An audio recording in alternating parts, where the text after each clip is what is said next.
We had weekly meetings for a few months, televised. Yeah. And so that's how we came to an ordinance, so that everybody agreed on the wording and everything. You stand right there. Perfect. So I'll look at you. Whatever you're ready. Yeah. Just having a conversation. Okay. That's easy. Except I'm going to look at my phone because I have to remember the questions. Okay. Okay, so I'm going to ask you that again, actually. So you've had... Are we going to say who I am? Yes. Or? So go ahead and say who you are, where you're from, company, how long you've been in the industry. Okay. Yeah. You ready? Yeah. Aloha. My name is Lucy Kawai Halau. I'm from the island of Kauai. I have a company called Kawai Vacation Rentals. I've actually been renting Kawai Vacation Rentals for 43 years. Yeah. And so it's a fun business. I love it. And we have homes and condos on the island. Were you one of the first companies on the island? Yes, absolutely. And certainly the first to specialize in vacation rentals, that we specialize in vacation rentals. Wow. So in a way, you kind of helped spark the tourism boom for your area. We did. Yeah. It was a newer concept back in 1976. Yeah. So have you faced many regulations? Well, what we did, there was a growing concern from some of the residents, and of course it's a small vocal minority that were anti-vacation rentals. We do have some areas on the island of Kauai that are visitor destination areas, so that is okay. You can rent homes and condos there. But outside of that, in those places that some along the ocean front, there was some people that really did not want us to do that. So we had the opportunity to have some 7 Habits training back after our hurricane. We're a 7 Habits community, so a lot of us knew that we trained 2,000 people on the island with the 7 Habits program. So when this situation came up, it was a perfect opportunity to use the 7 Habits program. So we brought stakeholders together, antis, pros, all different kind of business people, to get a good mix of stakeholders to talk about this. So we met at the Planning Commission for several months. It was facilitated, it was televised, so everyone knew what was going on. And we sat down and we came up with an ordinance that we all agreed on. So the antis as well as we all agreed on this ordinance. And that went into effect in 2007. So if you got permitted in 2007, then you can renew it every year. The registration now is $750 a year. And you have to prove that you've been renting it, that you've paid your taxes, and some other things, just so that there's signage there and other things that they ask us to do. So that's where we are at on Kauai, which I feel very grateful for, because we all did come together to do this, and the goal was to have a balance, so that there be a balance. So we have a baseline. We don't have any opportunity to have any new ones. It is what it is. That's good.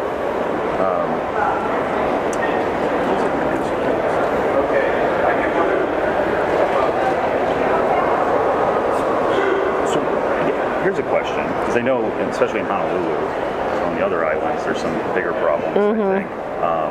Why do you think the vacation rental industry is being targeted for severe restrictions or... Well, I think it's just it is a concern for residents in a neighborhood. And when you live on an island, there's residents that are right, near where there would be opportunities to rent vacation rentals. So it's something that, each community just has to kind of figure out.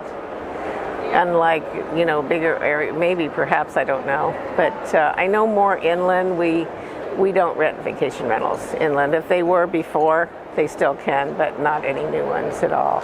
Yeah. Let's have that balance in the neighborhood. Yeah. So, obviously we're doing this for the Advocacy Fund to help with that. Right. Being a past president, yes, you were a past president too.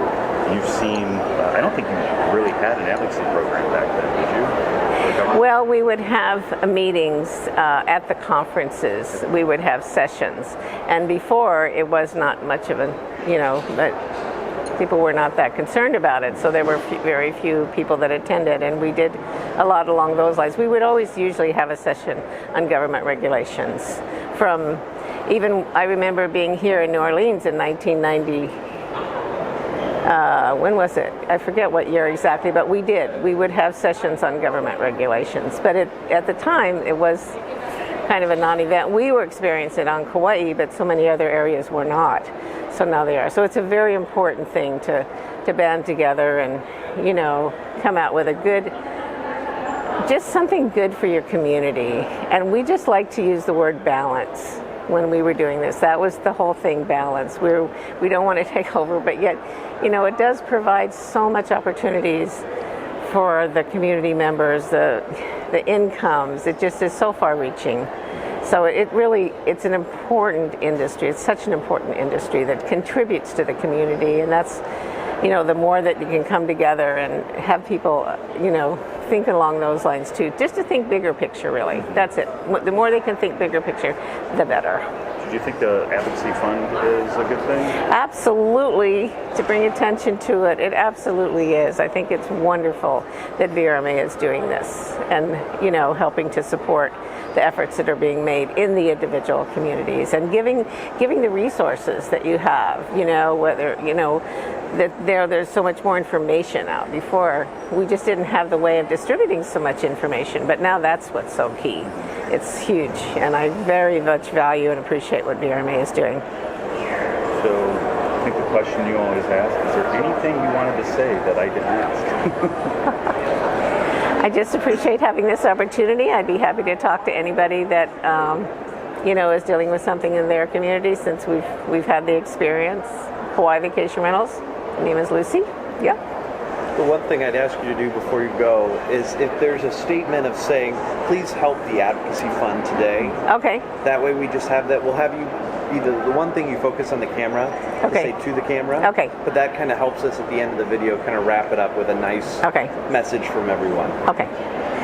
I'd really like to ask everyone to support the advocacy program.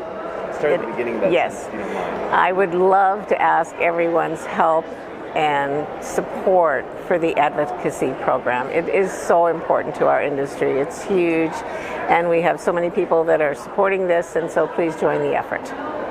Perfect. Thank you. Thank you. Lucy, thank you. Conversation just awkwardly with machines in front of us. Tell me eavesdropping. And then one last thing, to move my light here, and then we're going to go. My eye keeps watering. Allergies or something down here. It's like everything's growing. I've gone, yeah. And I have allergies to dust mites, so it's everywhere. Like, you can't go anywhere, and mold and mildew. Yeah. And so we're in a swamp. And some of the hotels now are pumping in fragrances, which is horrible. I mean, you know, for people with allergies. In Chandler. Yes, that's right. I did too. Allergic The only place we were comfortable was outdoors. Yeah. Whenever you're ready. Sheraton's, I can do that. Yeah. Sheraton's. Yeah. I don't know why, but all right. So go ahead and start by just saying your name, company you're from. Hi, I'm Maureen Regan. I'm with Seaside Vacation Rentals in York, Maine. How long have you been in the industry? 37 years this year. Oh wow. And yeah. So if I remember correctly, your daughter's also in the business too. Yes, she's in the process of running the business now, and I'm sort of taking a little bit more of a back seat, which is nice. So can you tell me about, you've had some regulatory issues in York? Yes, and neighboring towns, especially in Algonquin, which is the next town over from us, and they attempted to put through some short-term rental bans there, and then restrictions, and wanted to do registrations, and also in York as well, but it was a difficult time. So did the group of managers in the area, did you all work together? You know, it was interesting because there really is no official group, but what was nice about it was that it was a combination of some of the local realtors who do a few rentals, and some rental companies, but a lot of individual owners who were very upset about this. And so it was good for the first time to actually have a group of people that weren't just vacation rental managers fighting this. Yeah, together. Yeah.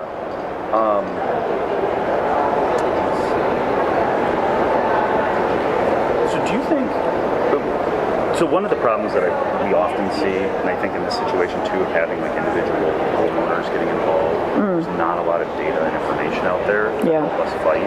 Do you think having studies, like we could provide studies to local groups to help them fight? Do you think that would be?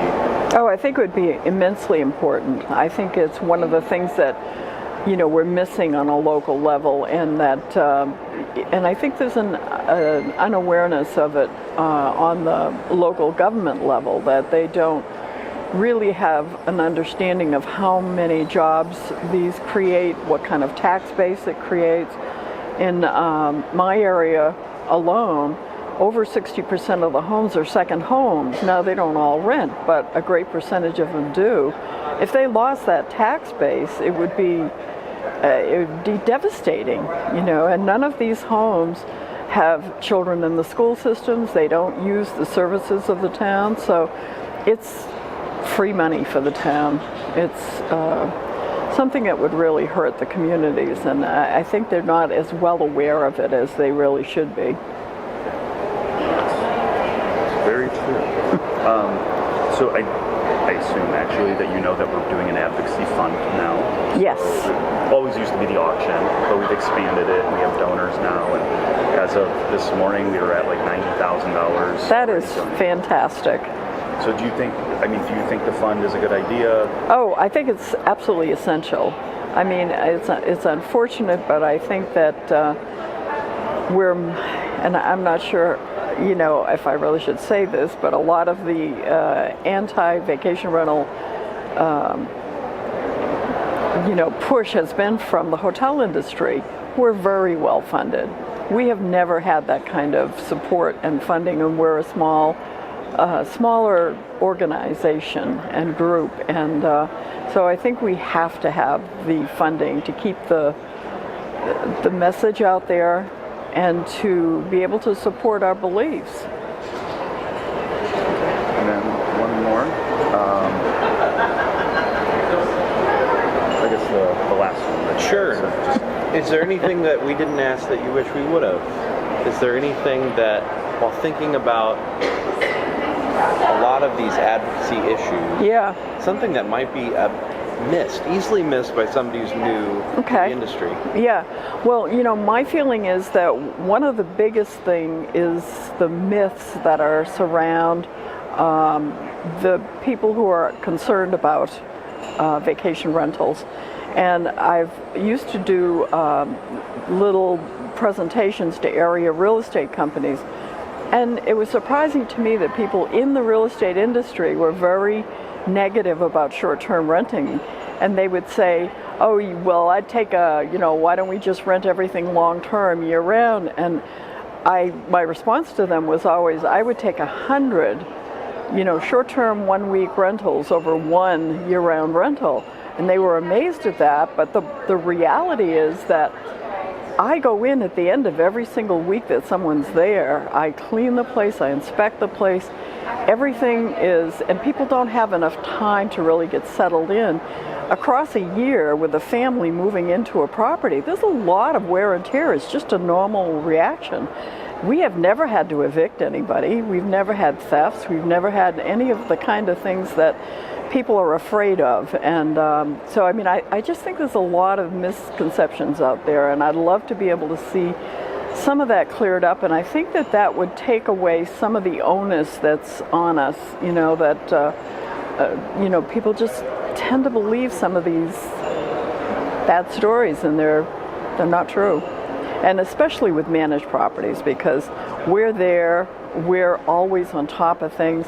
You don't see, the bad actors in this realm of vacation renting, and there's some wonderful individual owners too, don't get me wrong, but it's that's the press that we see out there is often related to scams or things like that, which are not the people who are in the business.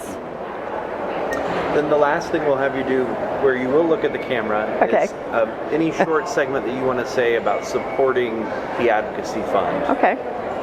I think it's really important that everybody in this business, whether you rent one home or 3,000 homes, support the Advocacy Fund, because even if you have not had to struggle with this, you will have to. It will come to your area and you will have to deal with it.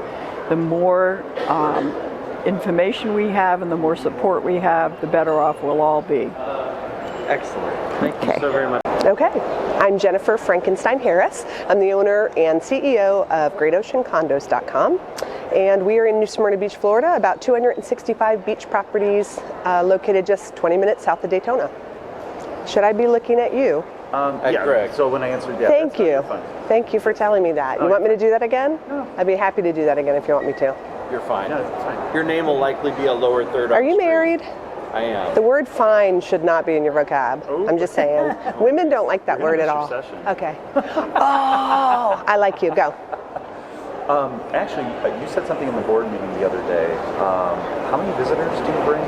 26,000 a year. 26,000 visitors a year. We're just an 11-mile island. 26,000 visitors a year. Only 2 hotels on the sand, on the beach. So if you want to come to my town, you have to be in a privately owned condo or home. So you obviously have regulatory issues in Florida, as we all know, and you've had them locally. How important are studies in that conversation when you're fighting that? I think studies are amazingly important. We don't have enough of them, and because we're a relatively new sector of the travel market, people are still going, oh, you know, who are you and what do you do, and are you a hotel or are you an Airbnb? We're not. We're just private citizens with private property who want to share our homes with visitors. Sorry, I hit my Bixby button. It says, I don't understand. That was fun. So, what, lost my questions. There it is.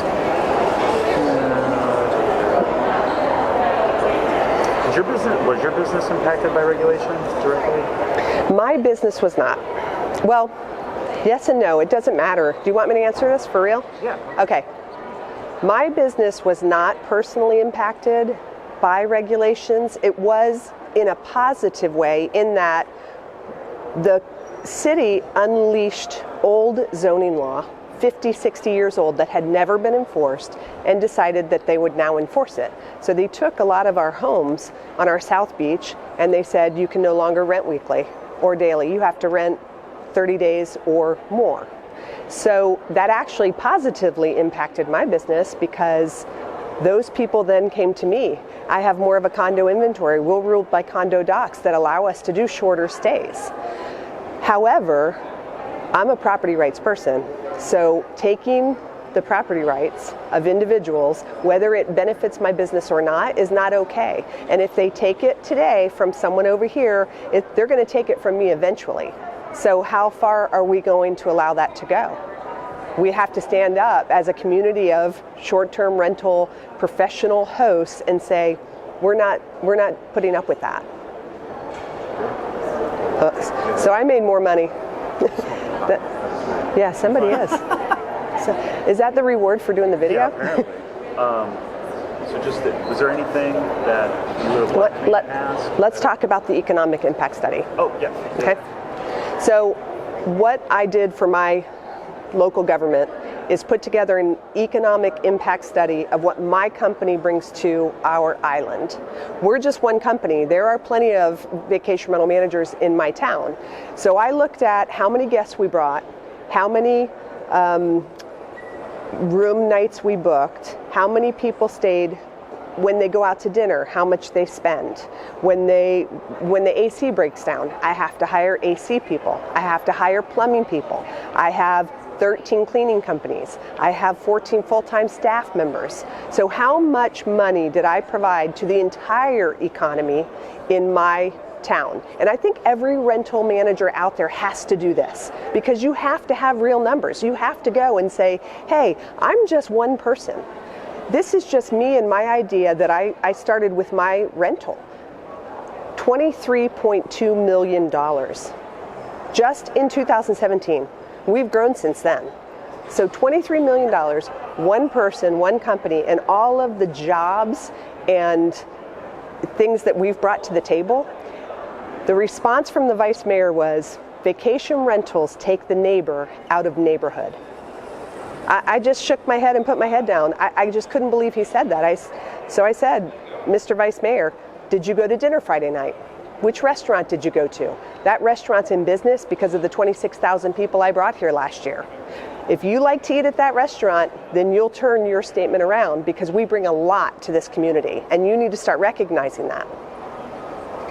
You're getting me pissed off. See? That's what's happening. You know, I'm sweating. Like, I'm gonna take this off. I'm not joking. You start talking to me about this stuff, and it's like, are you guys crazy?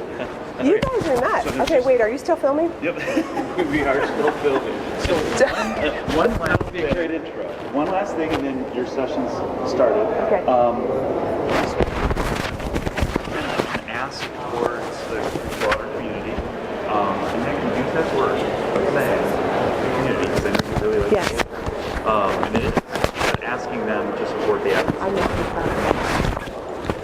okay. A call to action. I'm sorry. Yeah, I did that. You're fine. Y'all pissed me off, and then I broke the mic. Nice. You're fine. You know when they say drop the mic? I'm serious. I don't care if it's a lapel mic. I will drop that mic. This is great. Very good. Do you want me to look at you when I say it? Or do you want the direct? When you're talking about supporting the advocacy fund and why others should be doing that, say that directly to Ken. That's what I was thinking, but I'm just a school teacher. I always say that. Okay. We need your help. We can't do this alone.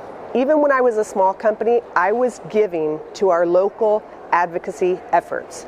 We are not an industry. I refer to us as a community, and we're one community at a time when we give to supporting the rights of this community. It's not an industry. Industry is cold. Industry is big business. It's commercial. We're communities of residential vacation rental managers who want to share our property and make memories for those traveling. We need your help. Please give today. Excellent. I don't know if I've ever seen you in a blazer. You haven't. Yeah, this is just dawned on me. it's a good interview day. Yeah, it's kind of like when I saw Cliff Johnson wearing a nice dress polo. Yeah. I was like, it's not flannel. It's Like, not wow. wrinkled. Yeah, and not wrinkled. Yeah. It blew my mind.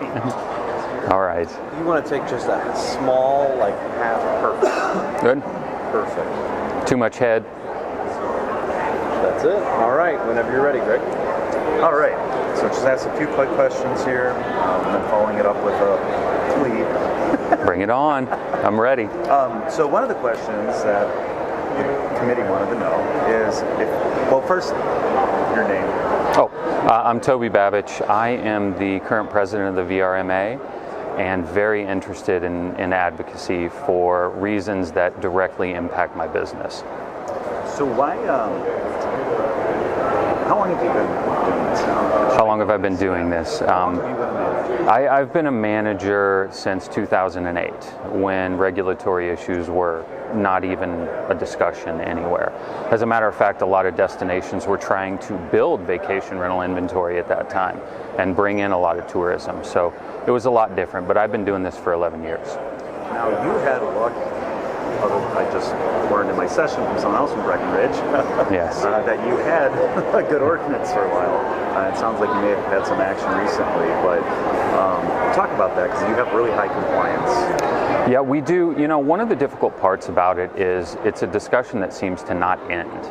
And that's one of the reasons why staying involved and engaged is so important. Essentially what happened is the town of Breckenridge formed a group with lodging folks and with staff, and we worked through what regulation would look like. And we thought we got to the end of that discussion, and they passed an ordinance with our support. And what came out of that was the compliance you're speaking of. What happened after that, though, was the discussion didn't stop. The discussion continued on. And the reason the discussion continued on is because the impacts are still being felt. And you know, what happens is, if we are not engaged and we don't take the time to be part of the discussion on a continuing basis, then bad ideas turn into bad laws. And we have to make sure we always stay engaged. Sure. So why do you think the industry is being targeted? The industry is being targeted simply because it's growing. I mean, it's growing not only by unit size, and also by just visibility. There's a lot of interest in the media around our industry, but specifically because of the investments into the industry now. I mean, it's become a growth industry. Even though it's been around for 40 or 50 years, it's a growth industry right now. And, you know, the problems aren't necessarily that the industry has grown and the problems have grown, it's that the problems are being uncovered by the growth that we're seeing.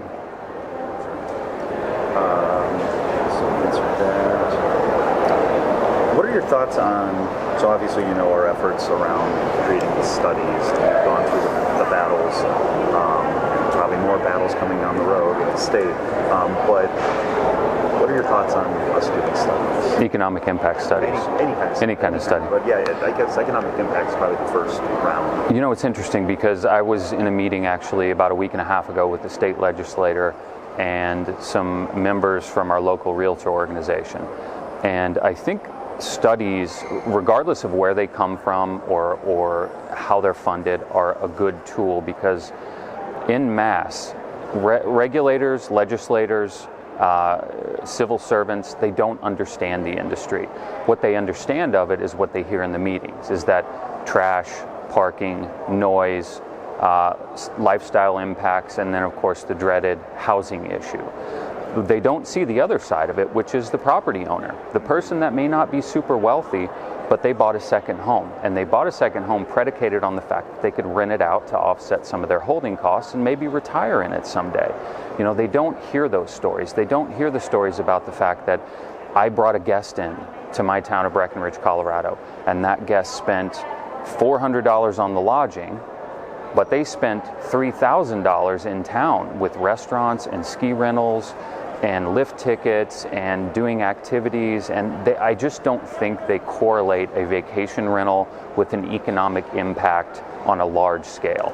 And that's why it's so good that we have those studies so they can see what happens and what's attributable directly to our industry. Very good.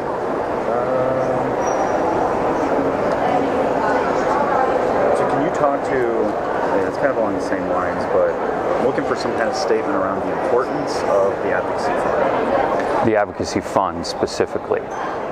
We don't have a centralized, all-in-one, large-scale pot of money to affect change in the advocacy realm. And that's why it's important. What we have are a lot of grassroots, but they're not funded very well. We have a lot of big funding in different areas of our industry with some of the major players, but they don't coordinate well. So it's very important for, I think, VRMA to have that advocacy fund because we are a centralized and objective place where people can exchange ideas and come underneath one big tent to actually affect change within the governmental regulation world. And the VRMA is positioned to do it because we serve the vacation rental industry and not our own interests. Our interests are the interests of our members. And then Is there anything that Greg didn't ask that you wish he would have? No, Greg always asks too much. You know, one thing I think I'd just like to say to everybody is that it's very important that we all get engaged. We spend a lot of time on technology, we spend a lot of time on guest services, we spend a lot of time cleaning properties and picking up trash, and that's all very important to our business. But if we miss out on any of those things, it's not going to close our business down tomorrow. If we don't get government regulations right, if we don't get involved, and if we don't act, it only takes a reading of an ordinance to shut down our businesses overnight. So it's imperative that everybody gets involved and everybody acts and everybody uses the tools that they have to improve our government regulations in our localities. Tremendous statement.